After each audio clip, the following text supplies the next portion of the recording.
हरे कृष्णा। श्रीमद् भगवद गीता अध्याय 7 भगवत ज्ञान।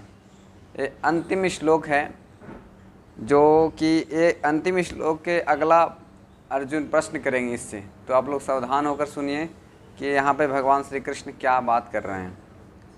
जैसे अभी क्या है, सारे जीवन का जो अंतिम जो है, अंतिम क्षण शरीर त्यागने का, मनुष्य शरीर जो अंतिम क्षण त्यागने का बहुत बहुत महत्वपूर्ण क्षण रहता है। वो कि हम जीवन भर जो भी कार्य करते हैं वो सारे मरते समय हमको परीक्षा हो जाती है। जैसे कहावत सुनते हैं कि लाइफ इज़ द प्रिपरेशन और डेथ इज़ द एग्जामिनेशन। तो अंतिम परीक्षा होती है जब मरते हैं। तो भगवान यहाँ बता रहे हैं कि इस श्लोक से हमको बहुत बड़ी शिक्षा मिलती है। साधिभूतादिदैवं मां साधियज्ञं च ये विदुः प्राणकाले चामां ते विदुर्युक्तचेतसः। अनुवाद श्रील प्रभुपाद जी के द्वारा। जो मुझ परमेश्वर को मेरी पूर्ण चेतना में रहकर मुझे जगत का, वेदांत देवताओं का तथा समस्त यज्ञ विधियों का नियामक जानते हैं, वे अपनी मृत्यु के समय भी मुझ भगवान को जान और समझ सकते हैं। हरे कृष्णा। तो यहाँ में बताया जा रहा है कि मृत्यु समय मुझ भगवान कृष्ण को हम जान सकते हैं और समझ सकते हैं। अभी बताइए कि जो जीवन भर पाप कर्म करता है, चाहे सकाम कर्म में लगा रहता है, जो शास्त्र में नहीं बताया गया है, उसको कार्य करता है, तो अंतिम समय में भगवान को स्मरण कैसे कर सकता है? ये असंभव चीज़ है। हर चीज़ जो है मतलब प्रैक्टिस करना पड़ता है। कुछ भी कार्य हो, भौतिक हो या आध्यात्मिक हो, हमको प्रयास करना पड़ता है, अभ्यास करना पड़ता है। भगवद गीता में भगवान बोलते हैं कि अभ्यास और वैराग्य करना चाहिए, तब हम भौतिक चीज़ों से वैराग्य हैं और अभ्यास आध्यात्मिक चीज़ों में करना चाहिए, तब हम भगवान की कृपा से और भगवान के भक्तों के सानिध्य में रहकर प्रैक्टिस करेंगे। गुरु के निर्देशानुसार हम प्रैक्टिस करेंगे तो भगवान बोलते हैं कि अगर आप नहीं भी प्राप्त कर पाते हो, अंतिम समय में भगवान को जान और समझ नहीं सकते हो, तो कोई बात नहीं है, फिर से आपको मौका दिया जाएगा। इसलिए हम लोग मानव शरीर जो है, मनुष्य शरीर, ये भगवान की भक्ति प्रयास करना चाहिए, अभ्यास करने के लिए मिला है। तो बहुत एक क्षण में बिना गवाए हमको कृष्ण भक्ति में अभ्यास करना चाहिए, क्योंकि जो कृष्ण भक्ति में लगे रहते हैं वो निश्चित रूप से, जैसे बताया गया है कि आंख बंद करके भी हम चलेंगे कृष्ण भक्ति में, तो हम इसमें गिरेंगे नहीं।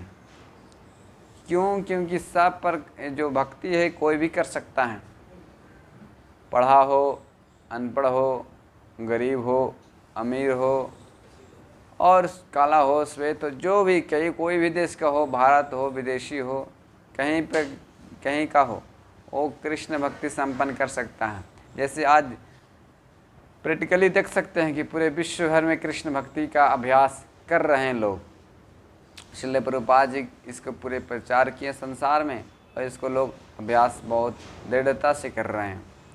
तो जब हम पूरे जीवन में हम इसको अभ्यास करेंगे तो इस जन्म में नहीं, हो सकता है अगले जन्म में हम जरूर भगवान की प्राप्ति कर सकते हैं।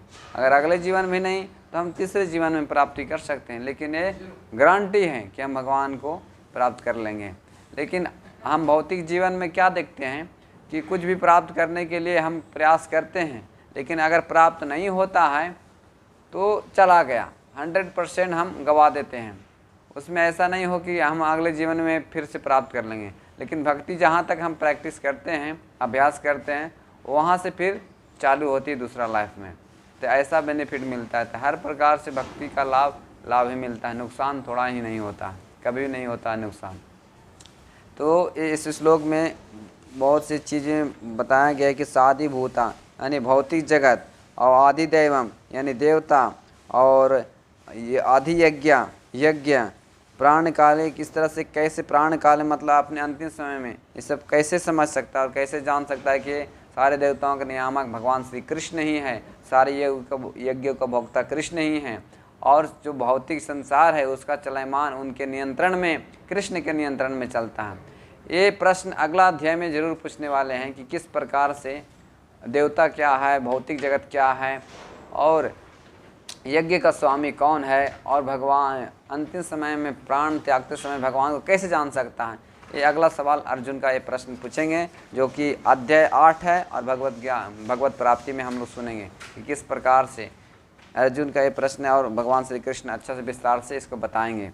तो इस अध्याय में 7वां अध्याय में निष्कर्ष श्रील प्रभुपाद जी बताते हैं कि जो संसार में हम लोग पड़े हुए हैं, इस संसार से, तो भगवत ज्ञान बहुत ज़रूरी है। हम जब तक भगवत ज्ञान प्राप्त नहीं करेंगे तब तक हम अज्ञानता में डूबे रहेंगे।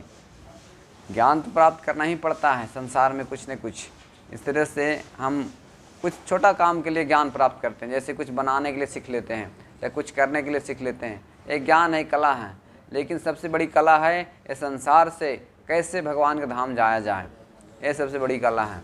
इस बात को बड़े बड़े साइंटिस्ट लोग, वैज्ञानिक लोग और बहुत से योगी इस तरह से विफल हो जाते हैं, लेकिन भक्ति योग के माध्यम से जो भगवान के भक्त होते हैं, भगवान के भक्तों को संग में रहकर वो सरलता से भगवान की प्राप्ति कर लेते हैं। इस प्रकार से इस अध्याय का सारा सारांश दिया गया है। जैसे यहाँ पे बताएं कि अनेक विषयों को विवेचना की गई है, जिसमें दुख में पड़ा हुआ मनुष्य, जिज्ञासा मानव, भावग्रस्त मानव, ब्रह्म ज्ञान, परमात्मा ज्ञान, जन्म मृत्यु तथा रोग से मुक्ति एवं परमेश्वर की पूजा बताया गया है इसमें। इस प्रकार से बहुत डिटेल्स इसमें बताया गया। आप लोग इसको मनन कीजिए, चिंतन कीजिए। कोई भी प्रश्न है ज़रूर पूछिए और दूसरों को इस चीज़ को, ज्ञान को बताइए, ताकि उसका भी ये ज्ञान, भगवद गीता का ज्ञान असली रूप से, यथारूप से उसको मिल सके। हरे कृष्णा कृष्ण कृष्ण हरे हरे, हरे राम राम राम हरे हरे।